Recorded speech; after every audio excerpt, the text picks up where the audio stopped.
This week on Martyr's Row. Is Islam's greatest contribution to humanity chess? If you shave a polar bear, does it turn into a panda? Did 6th century monks get reprimanded for playing chess in their minds? Was the 5th century physician teasing us about the existence of unicorns? I don't know. Let's find out. 3, 2, 1.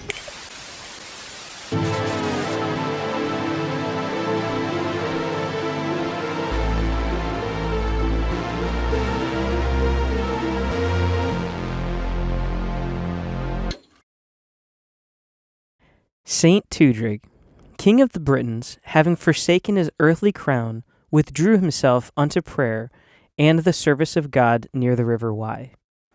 Yet when heathen enemies rose against the Christian people, he was called again from his solitude to defend the flock committed unto his care. Though advanced in years, he took up arms not for ambition or conquest, but for the preservation of the faith and the safety of his people. In obtaining victory over the invaders, he himself received a mortal wound in the conflict.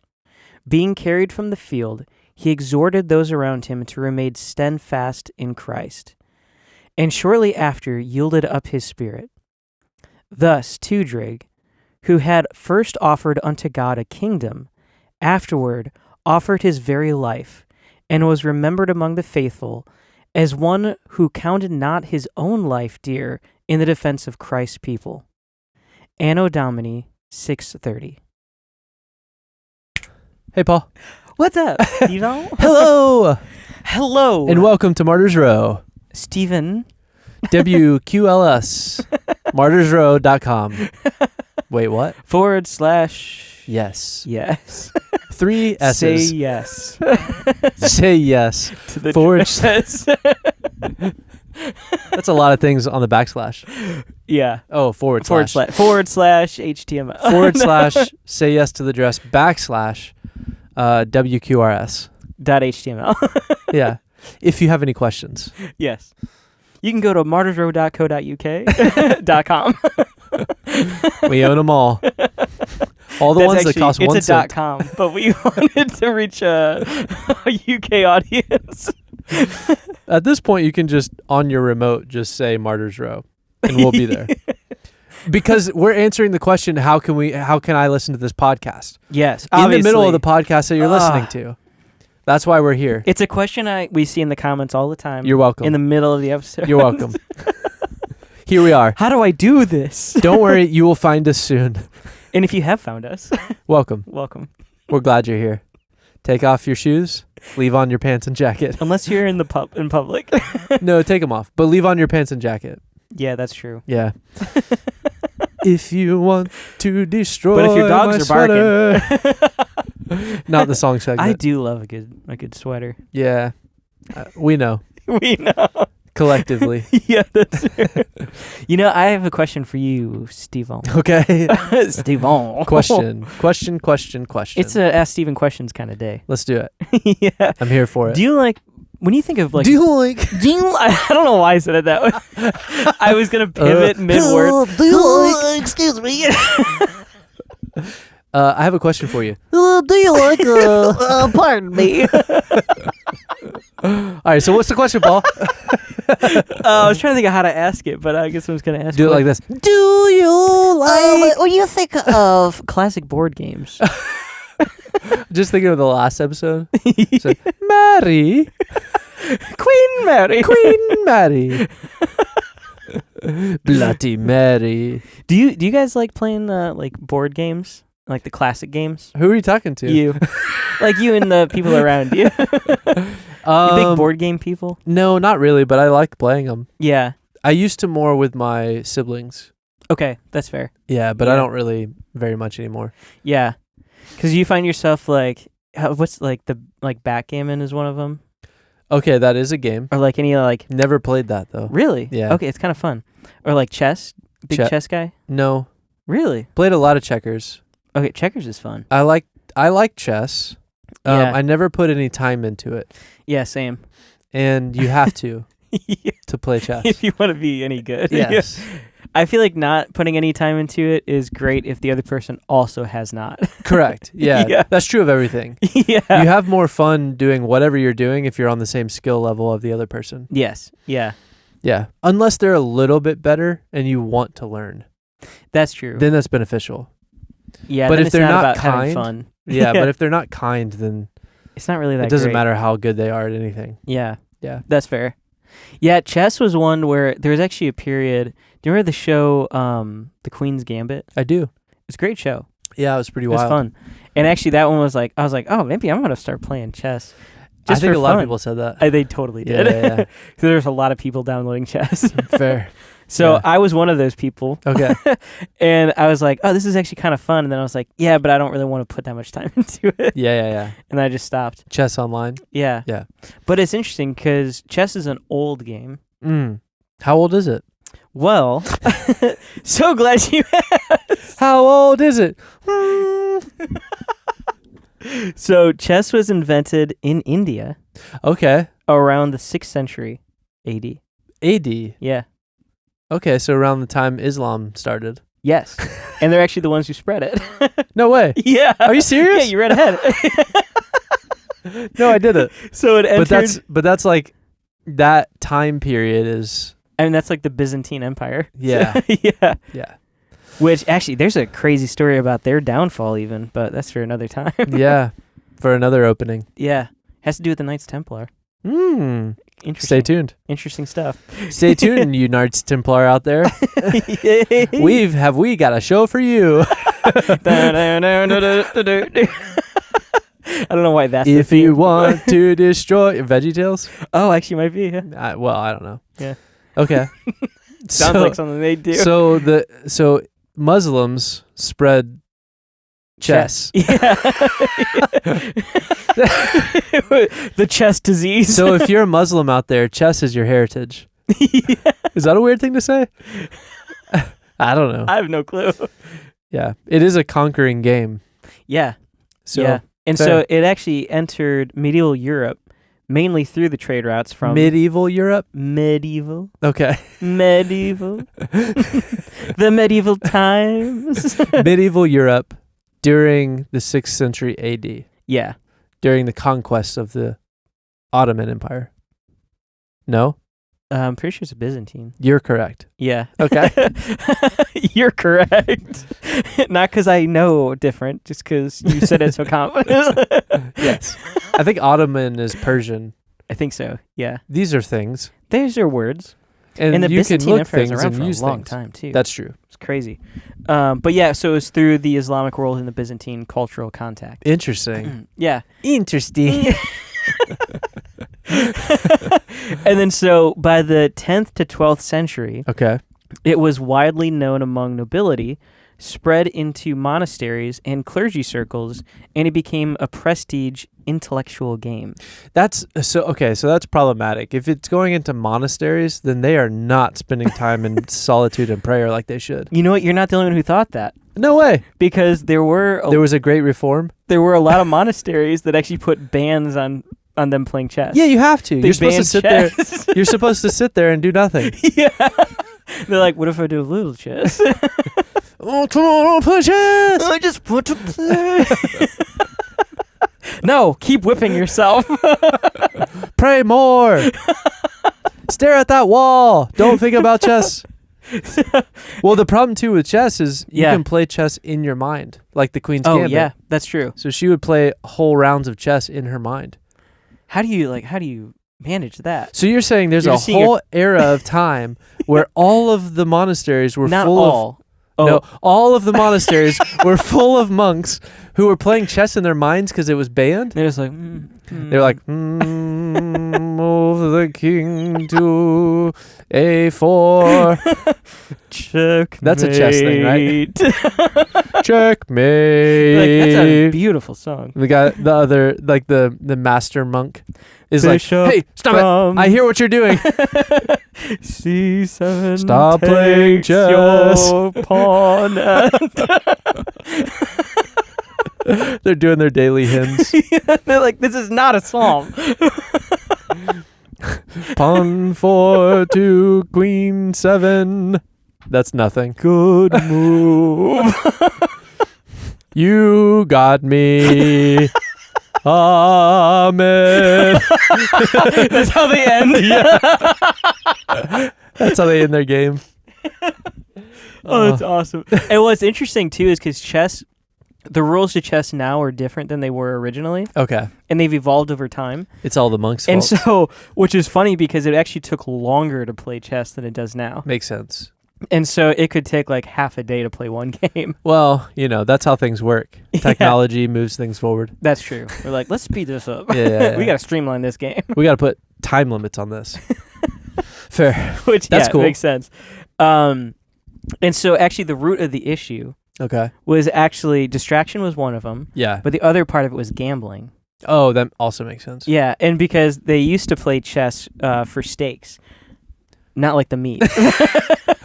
You got me excited there for a second. You're like, oh, wait, what? Ooh, I want it some actually steaks. could have been stakes. Fair. Yeah. I'd play a game of chess for stakes. I mean, what else were they like? What else were they doing with their money? I mean, Yeah. buying another robe. It's the same color, bro.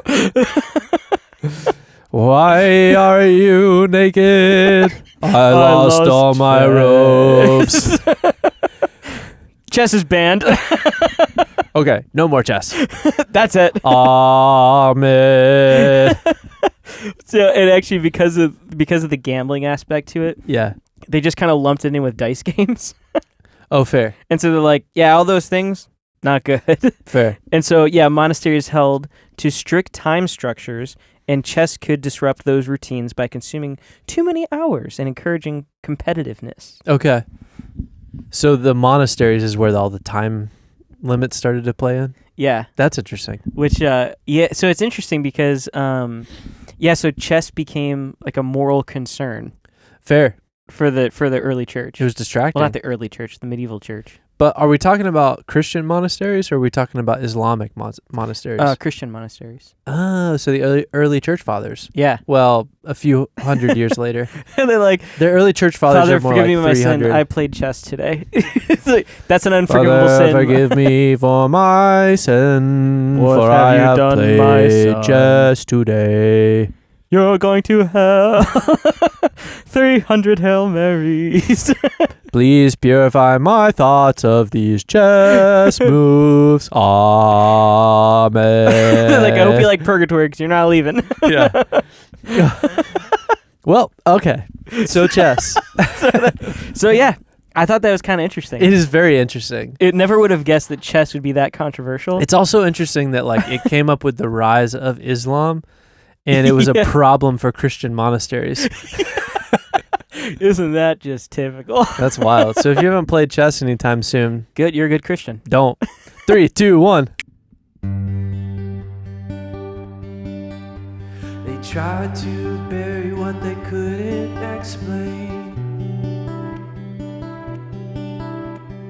Margins filled with beasts they called by name. A single horn in sketches won't chase through time but never really control.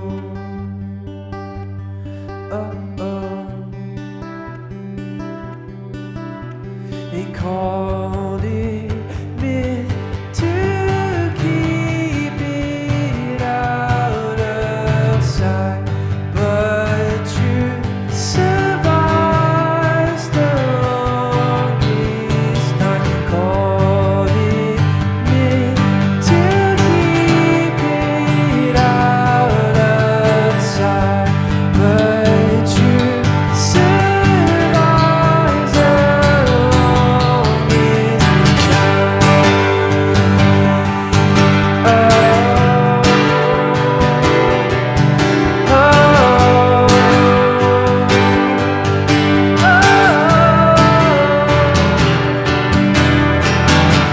We won't bend, we won't break. Hold the line for truth's own sake. Through the dark, through the toll, we stand fast on Martyr's row. We won't bend, we won't break. Hold the line for truth's own sake. Through the dark and through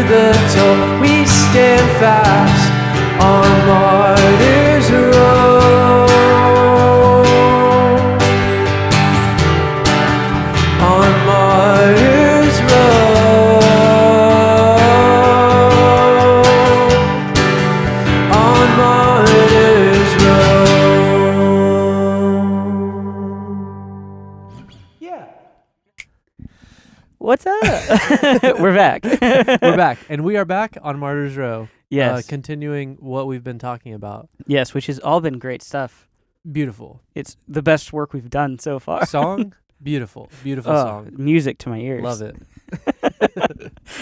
So what's on your mind, Paul? You know what? So, I like to look into weird things. I do know this.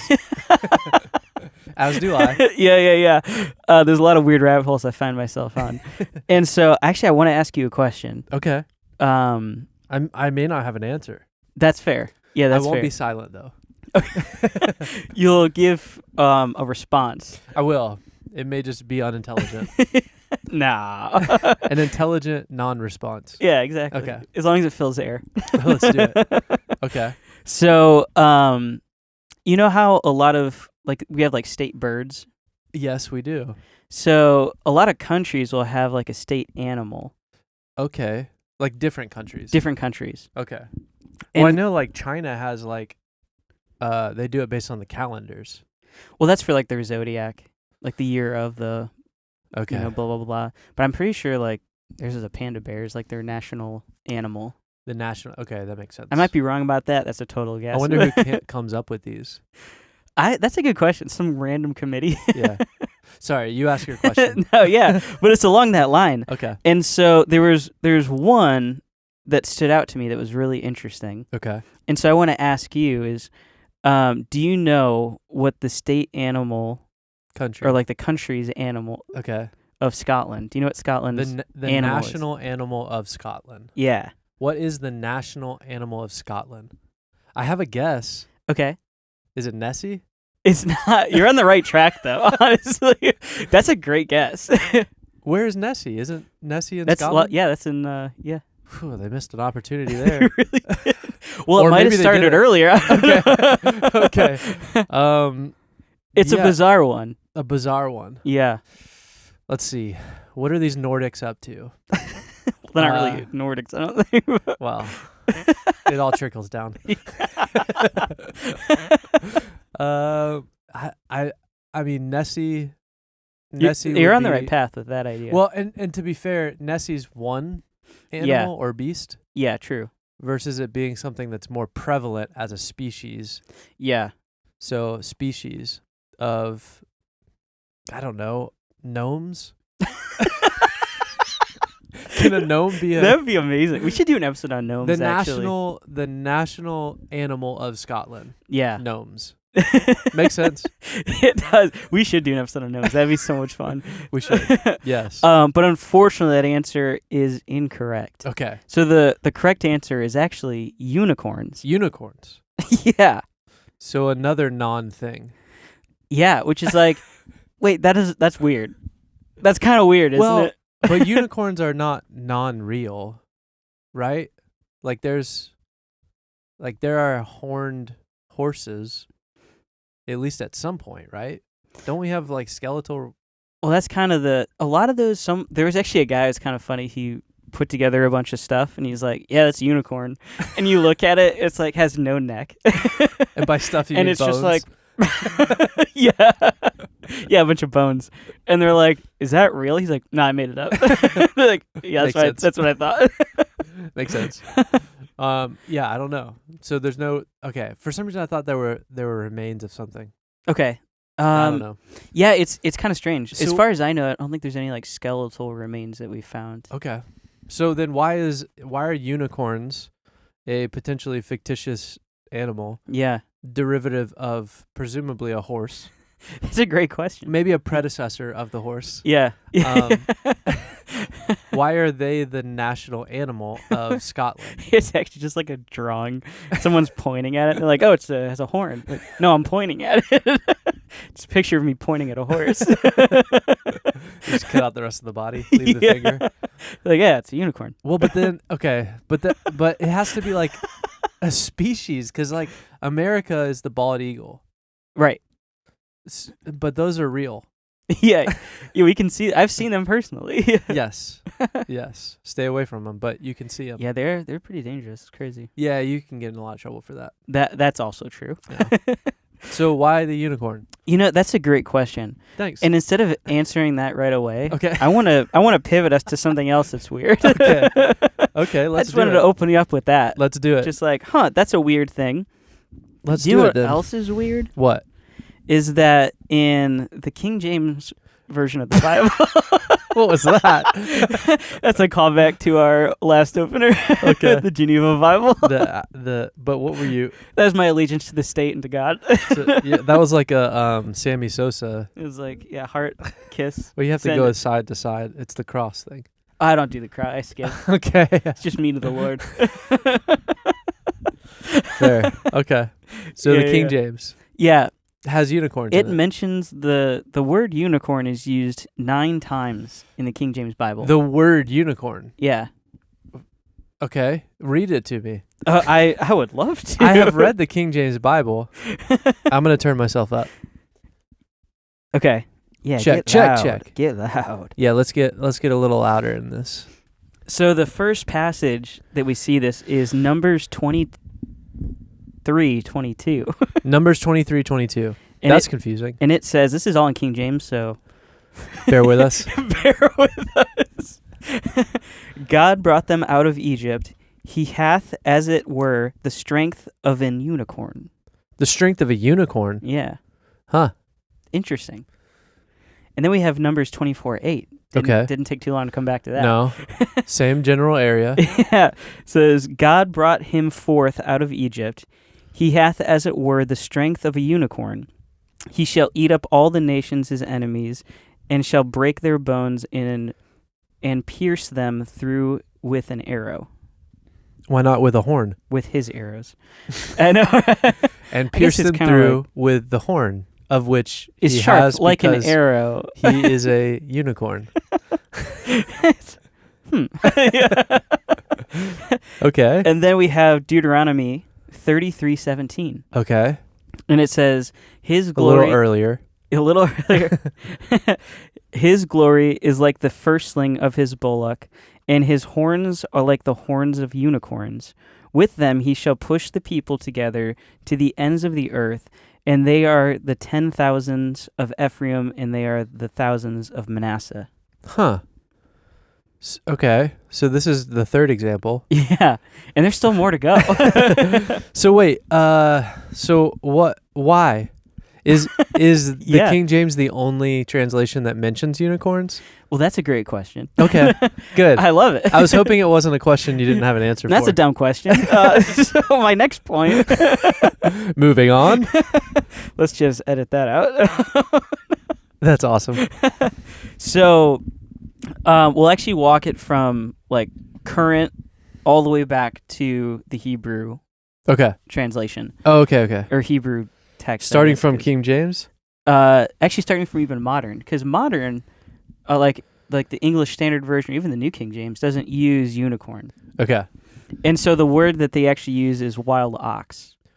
Wild ox. Yeah, which is vastly different ideas. Not in the horse family. No. Wild ox. Yeah. Don't oxen have like 2 horns? Yeah, but aren't they Yeah. like parted in the middle and smoothed out? Yeah, I think they kind of like... It looks like they're like gelled. Yeah. Yeah. Like they melted horns on them. They have like what's the They what's gelled. the little rascal?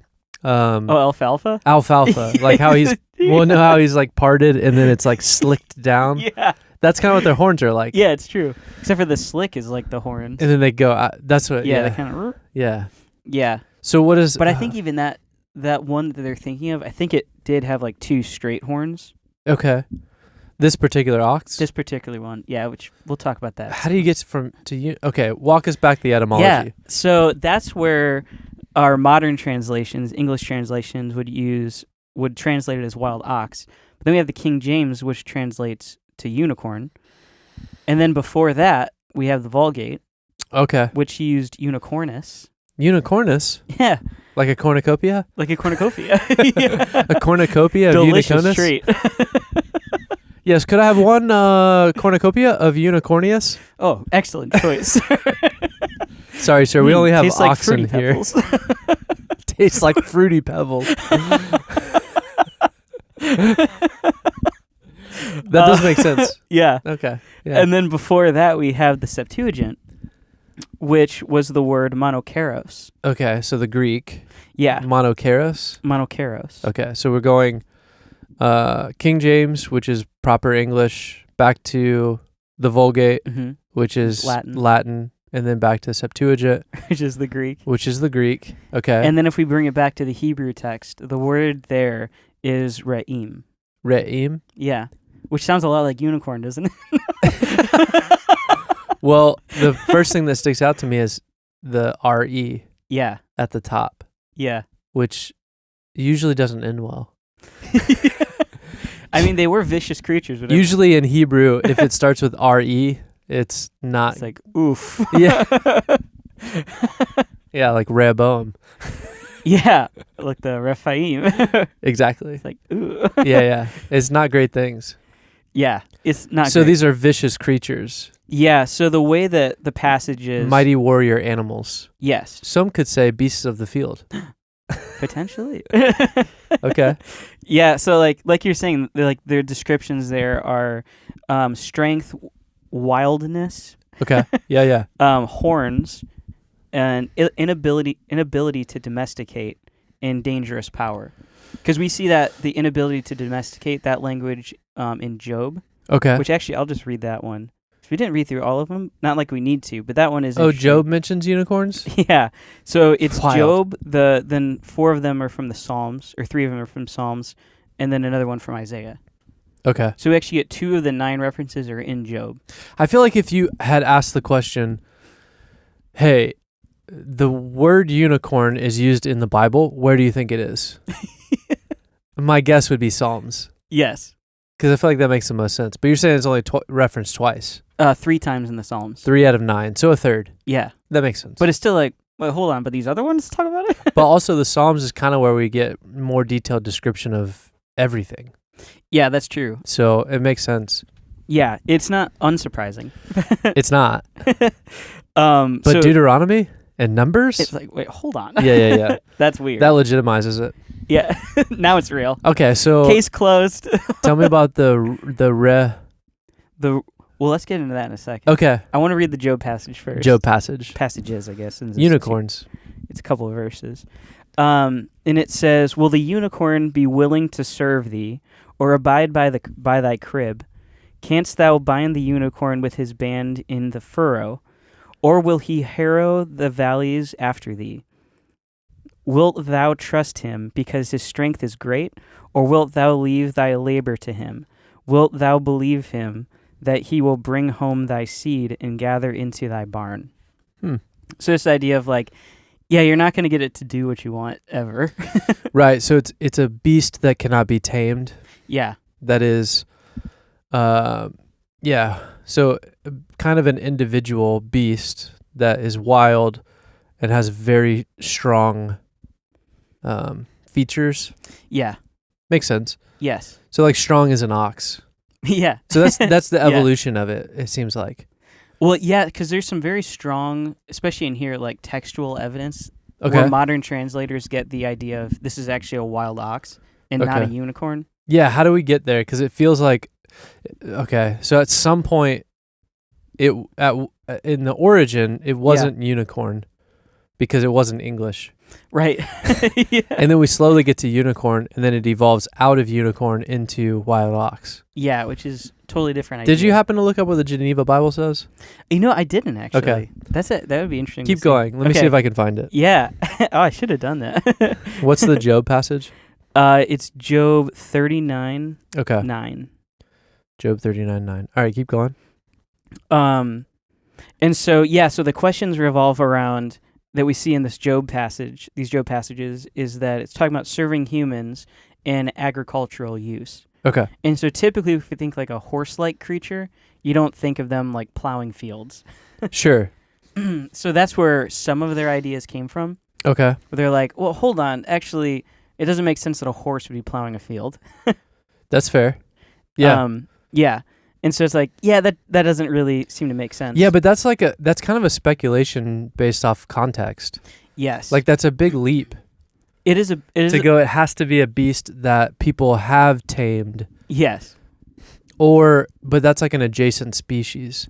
And that's where like the wild ox part comes in. Yeah, because if you just say because they're like it's a version of an ox that we can't tame. that also doesn't exist. Yeah. Are there wild ox? Well, that specific one, I think it was an oryx. Okay. Which I believe have gone extinct. Okay. Yeah. Which oh no. Oh, what does it say? Job 39:10, 9. Yeah, 39:9 and 10. 39:9. It is I which Hew made the wildernessy his house, and the salt places his dwellings. He daredeth the multitude of the city. He heareth not the cry of the dreyer. He seeketh out the mountain for his That pasture, doesn't sound like the same verses. and searcheth after airy green thing. I guess EUERY. Oh, here we go, actually. Will the unicorn serve thee? No, that says Vinicorn. Vinicorn. Well, there was no standardized spelling then. So, yeah, this is not But English. Technically, it is the word. No, it's not. But it is technically the word unicorn there. Yeah, it's like a. Actually, it's like a German version. This of is it. interesting though. Okay. Because, in other translations, this part, verse 12 in here, is actually verse 9. Really? Oh, so this is swapped around. That would be really interesting to see if. Yeah. Will the unicorn serve thee, or will he tarry by the cribby? Kirby. Isn't that a? Canst thou bind the unicorn with his band to labor in the furrow, or will he plow the valleys after thee? Okay, so it's saying, can we tame the wild beast? Yes. Okay.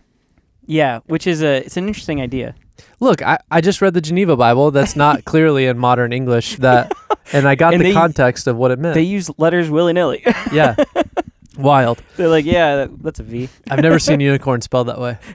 I didn't know you could spell Must be it that German. way. Put a V in front of it? Actually, more Nordic. No wonder they left. Like, yeah.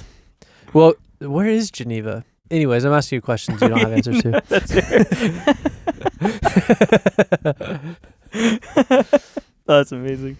Where was it? Okay, so the other evidence that scholars use for the wild ox translation, which I think is a little bit stronger, is Switzerland. Geneva's in Switzerland. Makes sense. That does make sense. I don't know why it does. But That's why, because like it's not necessarily a German thing. It's Germanic, but to put the V in front of the word instead of a U. Oh, I see. Yeah, is more Swedish. This. Yeah, that makes sense. Okay. Yeah. So, sorry. You're good. It's just funny. Oh, Geneva. Oh, Geneva. That's our song. I love it. So the other external evidence that we see is the Akkadian word rimu.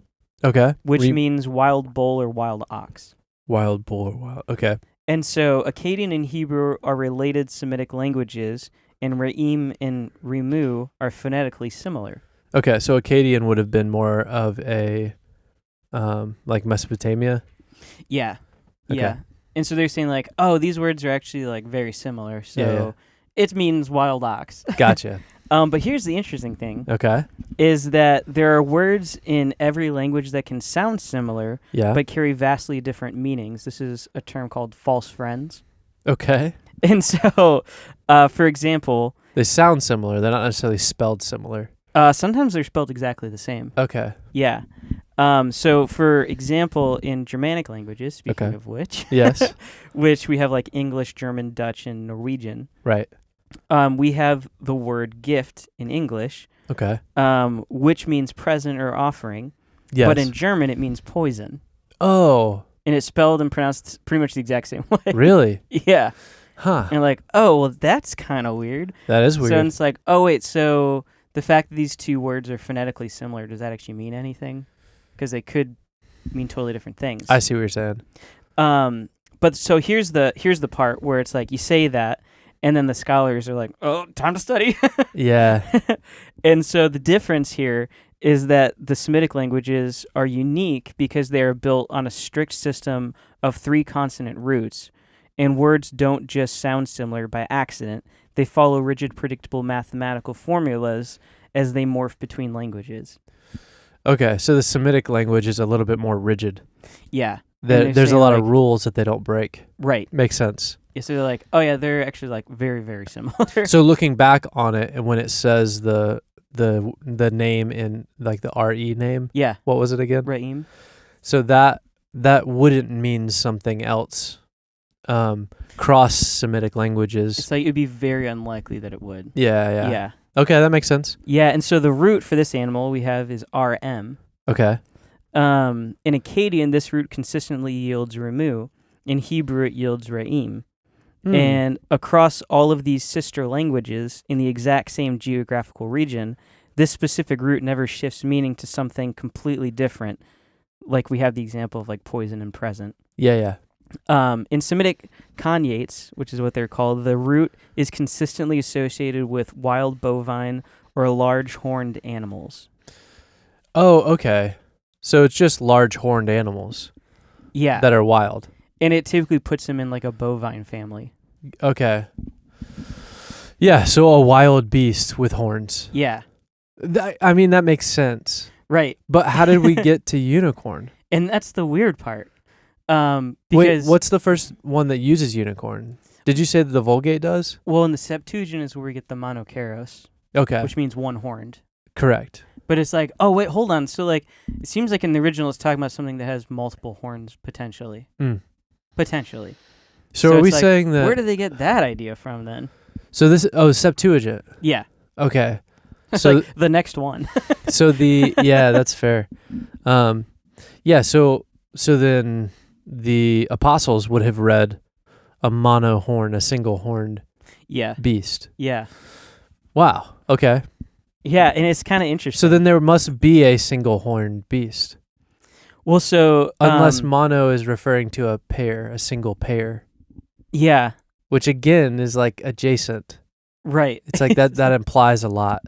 It does. Yeah, and so I guess the question really is like, so how did the Septuagint translate rim into the one-horned or monokeros, Right. and not? So we have like the word in Greek like tauros, which means wild bull. Okay. And it's like, that's not a perfect association, but it is this idea of like, yeah, here's this wild, untamable beast. Yeah. It's like, okay, so there are other words available. Sure. So why did they choose this one? Yeah. Why? Yeah. Why, Paul? Tell me why we get to unicorn. The truth is, no one actually knows for sure. Okay. I mean, we don't really know why the Septuagint translated this way, but we have ideas. Okay. And so, I mean, they translated the Septuagint in Alexandria, yes, at least as the legend goes. correct. Yeah. The 70 rabbis were brought down into Alexandria and isolated in order to write, to do their translation of the Old Testament. Yeah. And that's one where it's interesting. So it's like, okay, so if we have 70 isolated independent scribes translating this, how come they all chose the same word? Fair. But that's a little bit of lore mixed in with history. Right. So, yeah, it's true. That is true. And like there has to be, like, there was at some point they had to have corroborated and come together and counseled. Like, yeah, I'd be interested to know how many people agreed on unicorn. Right. That would be interesting. Yeah. Like, it has to be. But also, like, but where's the parallel unicorn myth? I'm glad you asked that. Okay. We'll get there. Okay. So you could say I'm asking the right questions. The right questions. Okay. Yeah. Just a little I'd bit hate to ahead ask a question that you're not ready for. That's fair. And if you do, then I'll be like, I actually don't know that one. We'll come Love back. it. Yeah. And you should do that too, by the way. Yeah, that's right. There's nothing wrong with saying I have no clue. Dear listener. Dear listener. And so why we see this pop up in the Septuagint, some critics believe that this is an internal inconsistency in the Septuagint because of Deuteronomy 33:17. Okay. One of the ones that we read. Right. which says a firstborn bull he has majesty, and his horns are the horns of a wild ox. That's in the ESV translation. Okay, yeah. But in King James, we see in the ESV it says wild ox singular. Got it. And then in the King James it says his glory is like the firstling of his bullock, and his horns are like the horns of unicorns, plural. Mm. And so they're like, oh, okay, so there's just an inconsistency. They wanted this idea and they just had to make it work. Got it. Okay. So they worked together to figure out what made the most sense. Yeah. And so in this passage, the word for horns is in the plural form, and the word ra'im is in the singular form. Mm. So it would have to be a single animal with multiple horns. However, okay, it's not that simple, as always. Never is. So the underlying Hebrew text of the Bible often uses singular nouns for plural words. Okay. It's like, of course they did. Say the first part again. So in the Hebrew text. In the Hebrew text, they use plural nouns for... They can use singular nouns for to plural mean plural. words. Yeah. Oh, so that goes back to the idea of a pair. Right. And so it's like, it's kind of weird. And the example we have of that is actually in Deuteronomy as well. Okay. I'm sure there's more. This is the one that I found. Got it. Which is Deuteronomy 8:15, and it says, "Who led you through the great and terrifying wilderness with its fiery serpents and scorpions and thirsty ground where there was no water, who brought you water out of the flinty rock." And so the word serpents and scorpions is actually in the singular form in Hebrew. Mm. However, because of context, it's translated as plural. Okay. Yeah, I mean, we have groupings like that. Like, I can't think of one right now, but there are some things where, like, you would say, like, mouse or mice. Right. Yeah. But there are some animals where... Like deer and deer. Yeah. Right. You wouldn't say deers. No. Yeah. You would just say there are deer. There are moosen. There are moose and deer. Deer moosen. That sounds good. Yeah, and that's where it's like the context of it matters. To be like, oh, there is a deer outside, or there are deer outside. Yeah, the setup to it. Yeah. Okay, that makes sense. Yeah, and so that's like a potential, like, hey, that could just be what's going on here. Yes. as well. Gotcha. Because if in their mind Ra'im is a single horned animal. Yes. Talking about horns plural, you'd be like, of course there's more than one. Fair. If that's what's actually happening. That would be their response. Yeah. Like, what do you mean one-horned? Yeah. And there's other texts to corroborate that story. Corroborate? Yeah. One-eyed, one-horned, flying purple people eater. Do you know that? I do know that. I was trying to see if I could get to it. I wasn't... I was like, what is the... Okay. You have to go up at the end. And so... monoceros literally means one-horned. However, it is not necessarily a technical zoological category. Okay. A zoological category. Big word, right? Yeah. Get ready for your zoological categories, kids. And the zoological category. So the ancient Greek animal terminology was often descriptive and not a precise taxonomy. Okay. Two big words. Yeah. And so with this description... there are many known animals that could qualify as the winner for this category. Yeah. So also worth pointing out that, we already talked about this. Yeah. So it's like they could have used other words to refer to an ox or a cow or a bull. Okay. But they chose this word, and as one of our favorite things to say is, if something in the Bible is weird, it's probably important. Yeah, but they seem to have changed it and adjusted it over time. Right. So it's like digging into, well, at one point it said unicorn. Right. And why did we flip back out of that? Yeah. Yeah. And if you're a listener of this podcast, then the answer would be because it's the King James. Because the king loved unicorns. Well, just simply that, like, the King James, it's not that it was wrong. It's that when you look at the King James, they would fill in the blanks for you. Yes. So, like, the King James translation, it's not incorrect. And a lot of people go, this is the best version. Are also the same people who, if they stopped reading the King James Version, the next Bible that they would read would be the Amplified Version, Yeah, which that's true. which takes like it adds in like 3 or 4 synonyms for Yeah. every important word. Yeah.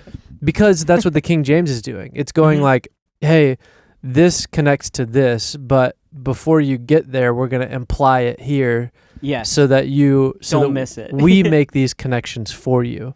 Yeah. And the problem with that is you're building commentary into the raw Yeah. text. Yeah. So that's why it would be problematic. Is Yeah, 'cause that's true. you should put it in the margins, but don't put it in the actual text. Yeah. So Yeah, I agree. and it's not necessarily incorrect, although there are it's been the Bible with the most errors Yes. because of yes. that reason. They imply the commentary into the text and they make it read a certain way. Yeah. I mean, So- so far as like they added verses. Correct. Yeah. Yeah, but But then also we have like the Geneva Bible, which also used unicorn. So it's like, it did, well, it's used vernicorn. and it moved the verses around. Yeah, I wonder why that is. And I haven't really ever thought about the fact that Geneva is in Switzerland. Yeah.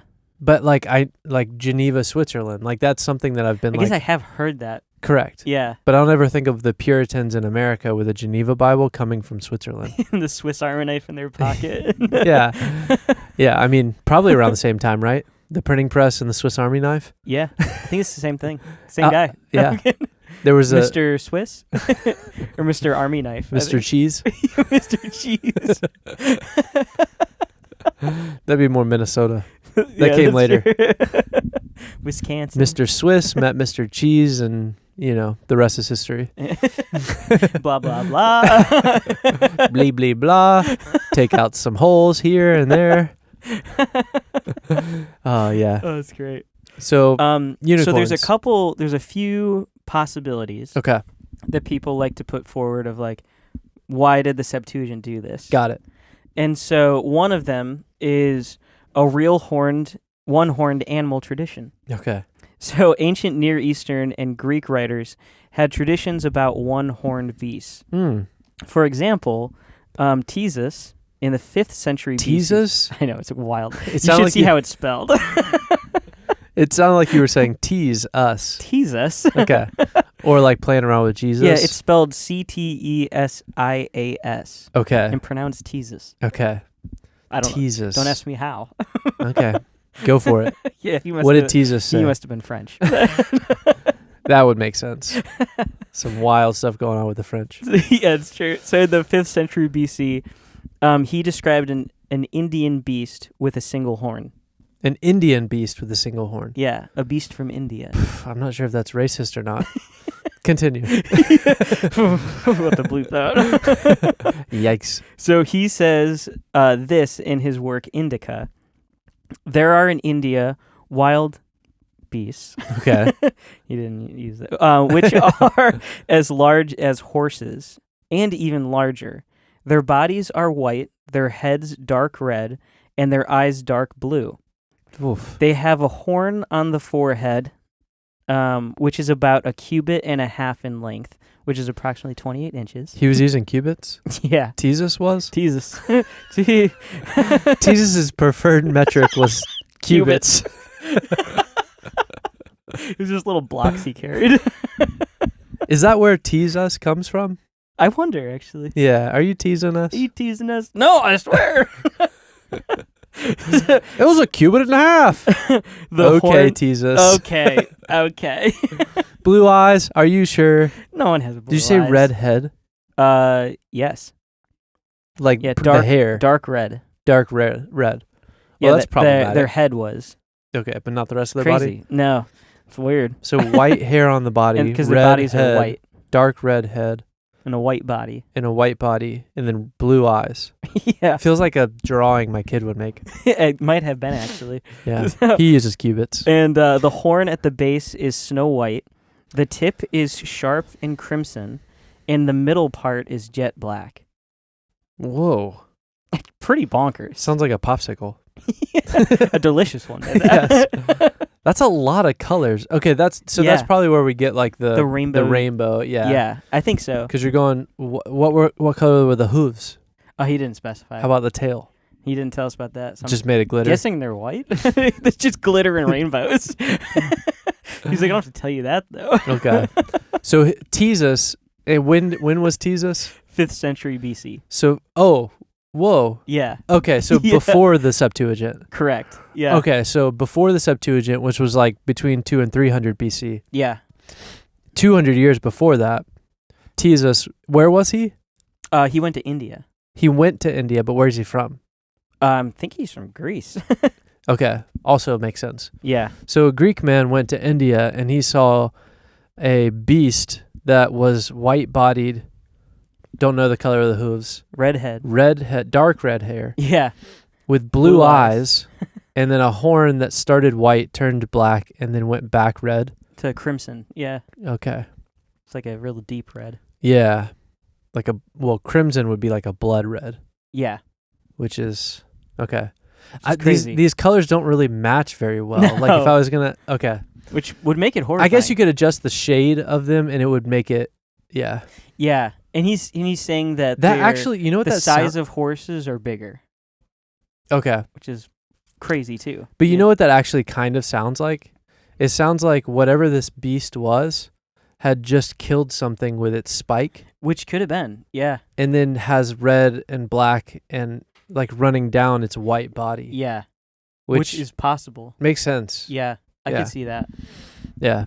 But this guy's I like, wouldn't I wanna don't see want it. to get near that. Yeah, Tejas said no thank It's you. red. Did he write this back to his buddies? Yeah, he's Okay. like, guys, don't come here. India is wild. This is crazy. You should try the curry. It's delicious. What year does curry made? Actually, that's a good question. I wonder if he was blessed with it. Is it a good question? No, but Okay. it's interesting. I think it is too. I don't think it's a good question. good in regards to this, no. But Fair. in regards to curry talk, Fair. Maybe it was curry. which on is his head. our Patreon only show. No, I'm kidding. Curry talk. Curry talk. Curry talk with Stephen and Paul. Welcome. This is our side Welcome show. to Curry talk. Welcome to Curry talk. Just have gestures and signals now. That'd be incredible. So the Septuagint translators may have believed in the Re'im, that the Re'im belonged to this category of exotic animals. Okay, so an eastern wild beast. Yeah. So that's the first possibility. Huh. Okay. Well, it would make sense, like if Tesus is Greek, yeah. and it were the Greeks who made the Septuagint, Right. they would have heard the lore of Tesus. They're like, this is crazy. Yeah. Yeah. So it they're must be this. they're going through and going, oh, they said wild beasts. Remember what Tesus said? Yeah. He was teasing us. Fair. And so the second possibility is the translators no longer knew the exact animal. Okay. So by the Septuagint period, 3rd to 2nd century BC, some ancient animals were disappearing regionally, linguistic knowledge had shifted, and translators sometimes worked from tradition rather than direct familiarity. Which that's normal. It's like Yeah. people don't realize they're like killing narwhals Yeah. and that there are not enough narwhals to keep killing them for their To like repopulate. Yeah. for their how did I bring up narwhals? Because they look very similar too. They got the spindly horn. They're a water corn. Yeah. Yeah, water corn. A mono What about the candy a corn? mono water beast. Whatever happened to the candy corn? No one can kill those. The candy corn kind of looks like the horn he described. Actually, that is true. But it's got kind of the right colors. yeah, a little bit. Yeah, Yeah. close. But okay, yeah. Yeah. Well, you would just see like you would see animals become extinct because people would kill them off right. and not realize they're doing it. And they're like, oops. Yeah, yeah. No more. Okay, so that makes sense. Yeah, and so the term monoceros could have been the closest conceptual word that they had to pick from. Got it. Okay. So they're like, this is like, they're both crazy animals. So here you go. So the description from Tesus introduces this characteristic name, right? It's kind of the beginning of the etymology of it. I believe he was the first one. I might get that wrong. Or at least it gives us a connection in the etymology to a Greek speaking person.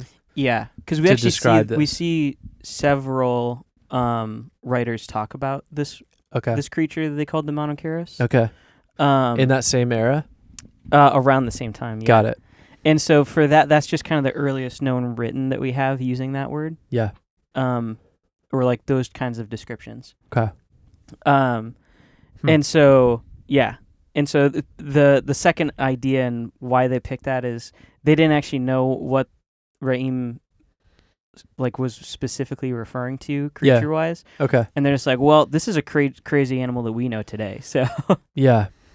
and so the third one is a visual interpretation. And some scholars propose that ancient artistic depictions of bulls in profile where only one horn is visible contributed to one-horn descriptions. Again, that's like a sidestep. And this is like a hugely speculative version, and like not many people even hold to it. That goes back to the like, well, it could be wild beasts because there are beasts. Yeah. Or it's wild ox because ox exists. Right. Yeah. But, okay. Yeah, fair. Yeah, it's interesting. It's an adjacent idea. Yeah, it doesn't really make sense. And so the fourth one is that it's a rhinoceros. Oh. And so the rhinoceros was known in the ancient world through trade, military campaigns, traveler reports, and the descriptions have some overlap with the imagery the Bible gives us. However, Greek has a word for rhinoceros, and they didn't use that word. Fair. Yeah, because if you're thinking about, like it's a rhinoceri Yeah. are typically gray. Right. And, yeah, so it could have been a rhinoceri. Yeah. A rhinoceros. That, rhinoceroses? I think rhinoceros, right? No, I don't think it is. It sounds right. I think it's a rhinoceros. Rhinoceros. A singular rhinoceros. Oh, yeah, that's just rhinoceros. Yeah. Or rhino. Oh, yeah, fair. We're going to take the easy way out. Yeah. Yeah, rhinoceri is nothing. I thought there was more than one. I actually have no clue what the plural is. Oh, maybe. But anyways, the rhinoceros does have a single horn, but on its nose. He also has a smaller second one. Yeah, that's true. And that's where it's like, maybe they didn't know it was there. But also, like, the color thing didn't make sense. Yeah. I mean, to be fair, the Bible doesn't describe color. No, I'm talking about Or if we take old Jesus. Jesus, yeah. Yeah. I was like, how do I say his name again? And so, let's see. Modern translators, I have a lot of notes in here. Okay. Usually reject unicorn because in modern English, that word is overwhelmingly associated with mythical horse-like creatures. So they prioritize probable zoological reference over preserving ancient translation tradition. And so, yeah, so the world becomes less mythical. Yeah. And so they flatten it out. And so, I mean, it is interesting to give them credit on that. And this is kind of like, to say it now, there's kind of like, from where I'm at, there's kind of like two conclusions to this. Yeah, okay. And like based on the archaeological evidence and other writings and like the word conjugates that they found, it's like, okay, it does seem like the original Hebrew was referring to like a wild ox or an oryx. Okay. I think those are the specific. Yeah. Because we do have a lot of depictions they've uncovered archaeologically that it's like, oh yeah, this is probably what they were talking about. That makes sense. And so that's where modern translators are like, that's the most likely from everything we found in ancient Israel and that surrounding area. Yeah. And so this is probably what Israel is talking about, but those animals had almost gone extinct by the time the Septuagint would have been translated. Fair. And so they would actually not really even know what that animal was. I see what you're saying. So, like, because of migrations, because of people killing off certain species and different things like that, by the time we actually get to the Septuagint, the original animal that they're referring to is not as prevalent as it was when it was originally written. Yeah. That makes perfect sense. Yeah. The other thing, if I can throw a wrinkle in this whole thing, please. because I think locationally, you keep going to, like, ancient Israel. Yeah. The problem with that is when Numbers is written, they're True. You know what I mean? Yeah. So like when we first see it in I Deuteronomy. guess when I say I mean like this area, the Near East. Yeah. Well, so it's not that when Deuteronomy is written down or Numbers is written down that they're not in the Promised Land. Right. Well, fair. so I actually no, they have to. If we attribute those writings to Moses as the author, then they can't necessarily are not in Yeah. the Promised Land. Correct. Yeah. So they are in the Judean desert. Yes. Or outside of it in the Jordan region and just all along that area. So if that's true, then where they just came from was Egypt. Yeah. And Egypt is very close to Alexandria. Yeah. True. So technically the landscape of beasts that are understood when this is written first in Deuteronomy and in Numbers Yeah. would be the landscape of and surrounding areas of Northern Africa. Yeah. So really, if we're looking at what beast are they talking about in Deuteronomy, you'd probably be better to look at the region of North Africa, which is where the Septuagint is translated. Yeah, that's fair. Or the like kind of west or eastern plains of like Persia and modern day Iraq and Iran and ancient Mesopotamia, really. That makes sense. Because Job. Right. So Job is also not in Israel. Right. Yeah. He's more so in the Mesopotamian region. Yeah. So, yeah. So, I mean... And that's part of what makes it a little bit interesting, too. It is. It's like we really don't know. That means that they're more east. Right. And not only are they more east, but when we hear about this from Nisus? Teasus? I'm just going to replace the first letter with a bunch of different letters. Teasus. He's from Greece, which is further west. Yeah. So he's going to India, which is a little bit closer to where Moses and then where Job would have been. He's coming back on, bro. Yeah. So like in the eastern region. I mean, so we're really talking about a beast that is pushed out that way. It's more eastern than Israel. Yeah. And it's even more eastern than northern Egypt, but it would be more representative of that area. Yeah. That's so fair. It kind of pushes it all together. Which, I mean, could lean into it really is talking about the unicorn. And the unicorn just happened to die off by the time we get to 2nd, 3rd century BC. Which, I mean, I'd be hunting those things like crazy. But also, if they're in India, they have a magic horn. Yeah, fair. No, I'm kidding. Oh, no, they would have had to die off by the Vulgate, right? I mean, they still used unicornus. That's right. Yeah. And so does the Geneva Bible. So I guess later. by like today, they would have to die. Yeah. Or by the founding of Scotland. Yeah. Yeah. Or whenever they pick their animal. So for me, it's like, okay, I think there's still some more like to lead this idea some more credence, to lend it more credence is let's look at some more historical cues. Yeah. And so we have these Greek names. Greek names are tough. Megathenes. Okay. We'll go with that. And he's forward through 3rd century BC. Okay. And so he traveled in India and also described exotic animals.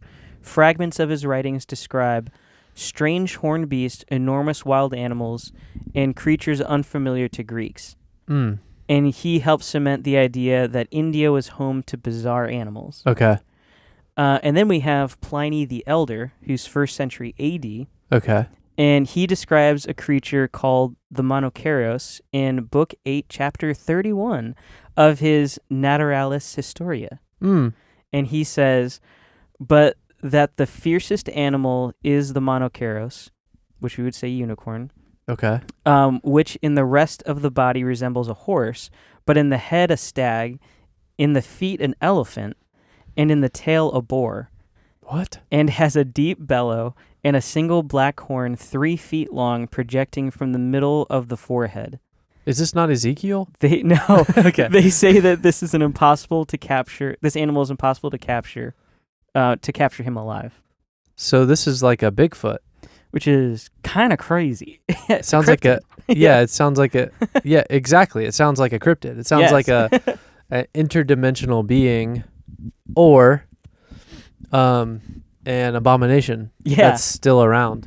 Yeah, and it's interesting because this is where we have some of that contextual clue with Scripture, is because the idea that they're impossible to capture them alive. Right. It sounds similar to the imagery in Job that we read. Well, and to be fair, in modern use, we would call someone that's hard to nail down or hard to get a hold of or unique in their own way that's hard to capture a unicorn. Yes, that's true. So it's inherent in the concept of what a unicorn is. Right.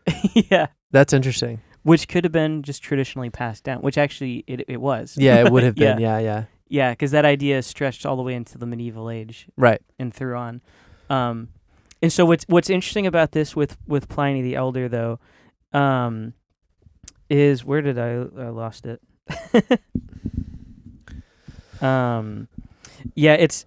It's important to note that he didn't travel to India himself. Okay. Instead, he compiled his description from the lost texts of ancient Greek historians and ambassadors, Megasthenes being his primary source for the Monoceros. Which was 5th century? Yeah. Okay.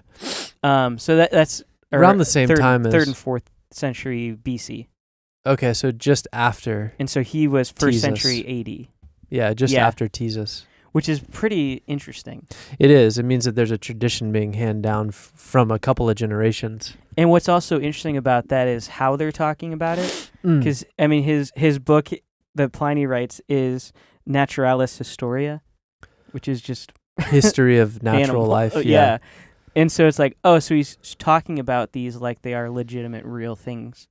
Yeah, he would be like logging he's writing animals. Like a science book, basically. Yes, he's logging animals. Yeah. Interesting. So it's like, that's interesting. I love that show. And then we have Herodotus, who's 5th century BC. Okay. He also opens the idea up that distant regions contain extraordinary animals beyond ordinary Mediterranean experience. So while he does not give a specific one-horn Monoceros description, he does describe bizarre animals like flying serpents, gold-digging ants, strange horned animals, and creatures difficult to classify. So like, he's got some wild stuff. We still kind of do that now, though. What do you mean? Like, that's not like out of the realm of modern zoology. Oh, yeah. Like all of those things, you know what I mean? We're just like, that's weird. Yeah. Yeah, no, that is true. Maybe flying serpents we don't talk about as much. Yeah. That one we don't talk about. Yeah. But fair. Thankfully, we don't talk about that. Yeah. And so in the ancient world, the unicorn is treated as a real zoological creature. Okay. And this does shift as early as 200 to 500 AD. Okay. When it is used symbolically in texts like Physiologus. Sure. Written by an unknown author in Alexandria. I have no clue how to pronounce that. Got it. But in Alexandria. Yes. Which is important. And so this book describes the unicorn as an allegory for Christ, the Incarnation, and the Virgin Mary. Okay. And so the real foothold, though, took place in medieval bestiaries between 500 to 1300 AD. And bestiaries were illustrated books combining animals, moral lessons, theology, folklore, and symbolic teaching. Yeah. And the unicorn became one of the most popular creatures in these texts. And then the imagery shifted again post-medieval during the Renaissance, then Victorian Romanticism, and then modern fantasy literature. And so by the 19th century, the unicorn was increasingly detached from theology, ancient zoology, and biblical interpretation, and it became a fantasy archetype. Okay. So it moved out of the realm of things that people have observed in natural life. Yeah. Became extinct, and then now it's mystical. Yeah, because it started to be used more symbolically. Okay. And then people were like, I like that idea. Let's do more with it. And then they're like, that's cool. Let's do more with it. Yeah, and that makes sense too, where it's just like, it's just an animal that did exist. It's not as magical as we think about it now. Right. But it was a wild beast. It was not. Yeah, and I think that's the important part with it too, is even how it's talked about in like these original records that we have Yeah. of its description. They're not like, oh yeah, and it can create rainbows. Right. It's just like, no, this is an insane beast that is like bizarre. To be fair, we don't know what color the tail is. That's true. So come up with your own conclusion. Yeah, that could be anything. It's true. And so it does make sense that that our imaginations would kind of run with it. Yeah. Because it's like, okay, here's something. I mean, so even taking like the mountain-back gorilla, Okay. who was, I believe it was that one, was considered a cryptid at one point because we had not yet discovered it. Right. It was only people that were like, hey, I just saw something crazy. Yeah, it was elusive. Yeah. And people came up with these ideas of what it could be Right. until we found it and we're like, no, it's just a crazy, awesome gorilla. Yeah. Yeah. That makes sense. And so I think that's kind of the idea of what happened here. It's something that you're not going to run into. Yeah. And if you do, you're going to wish you hadn't. Like Yeah. a grizzly bear. Sure. Don't want to run into one. Makes sense. Yeah. Me even neither. a polar bear, even worse. Yeah, fair. I You know, polar bear's skin is black? heard that, yeah. That's weird. And it's like their fur is hollow. Hollow? It's 'cause it helps like insulate better or something. That's wild. It's kind of crazy. Yeah. Fair. But they're monsters for So sure. if you shaved a polar bear, it would be black. That's crazy. Be a panda bear. What? Are polar bears just shaved panda bears? You could shave But just parts a of polar bear in the form of a it. Yeah. panda bear. That's what they're doing. A panda bear? Yes. Pandas are bears. Yes. Yeah. Yeah. Just like zebras are horses. Yeah, it's just wild. Weird. Weird.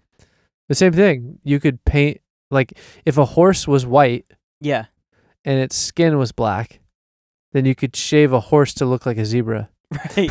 Yeah. Yeah, exactly.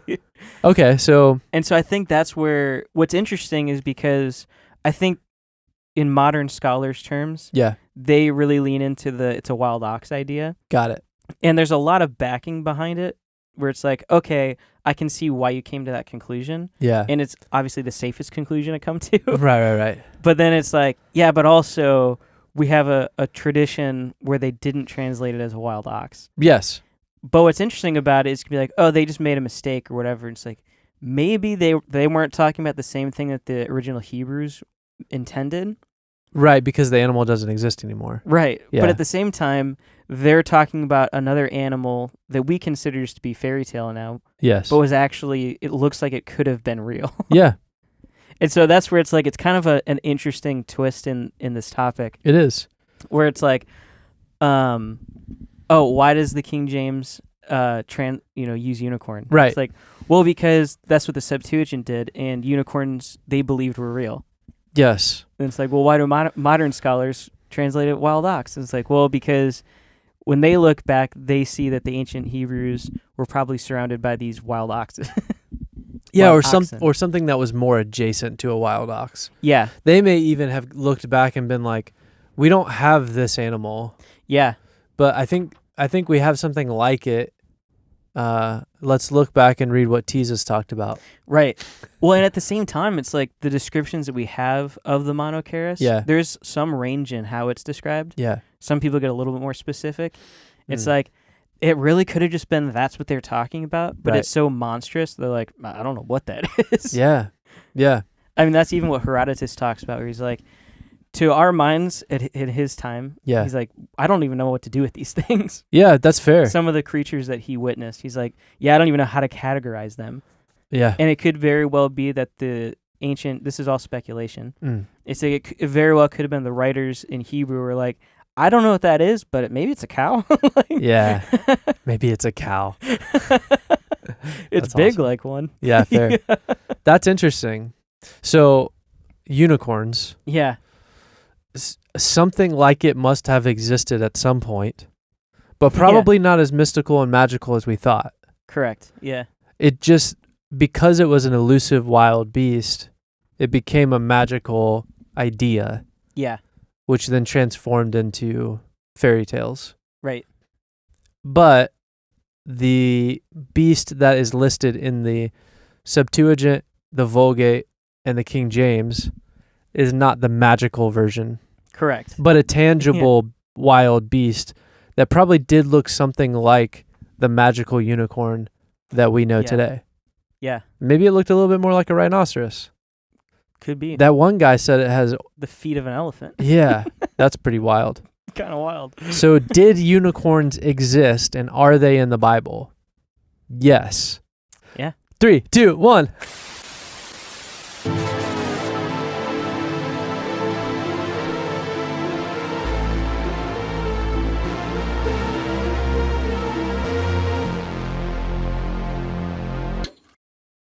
Yeah.